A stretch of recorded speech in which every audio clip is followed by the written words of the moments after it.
Okay, let's look at the Mecha project. First thing we're going to do is we're going to import our files. So it's Command I, or under File, Import File. And we have all of our list of files that we have to import here. I'm going to import the mat. And so what I'm going to do is I select the folder that they're in. I'm just going to select that first file, and all acceptable files, PNG sequence. Just make sure that is checked down here, and then open. And then down here you should see what looks like a sequence of photos. That means that it imported okay, and all of those should have imported. And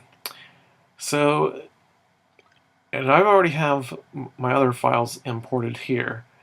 And so the first thing I want to do is I want to create a composition.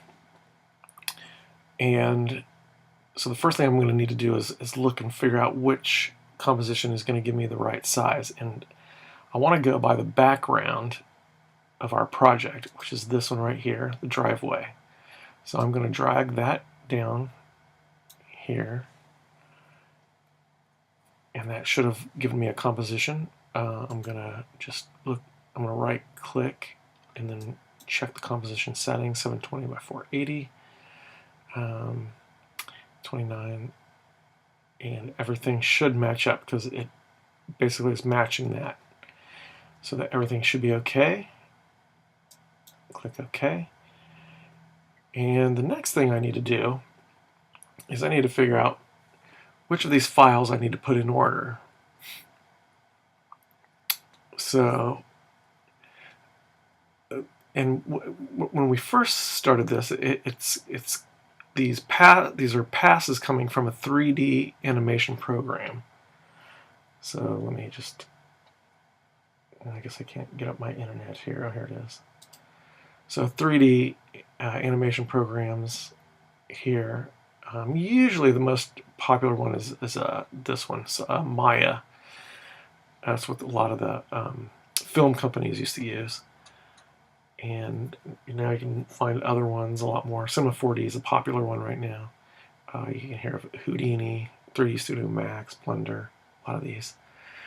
And so they create files, and then when they render them, they might give you different passes. So let's create a new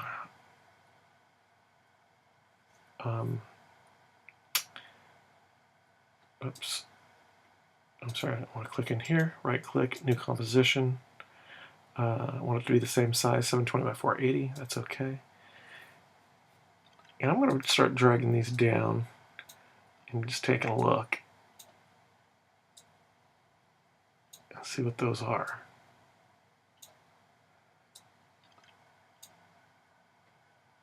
So let's look at that bottom one here. So that is basically a shadow. Okay, let's look at the next one down at the bottom. This one's called the reflection, or reflect. So this is basically a reflection. As you can see, you can't really see a whole lot, just some little highlights. So the next one, the matte. And that's what's we're gonna use this in order to kind of block that background, but we're gonna see through this so we can see our object within this matte and this white. We'll eventually need to knock that out so we can see our background. Okay, let's see what's next. And that one is called Key Light. And so as we can see here, this looks like the our main 3D animation, because that looks like it has basically everything. And then the last one is the GI. global illumination, if I remember right. It's basically all these, most of these are passes except for, this is our main one. So now we have to figure out what order these are going to go in.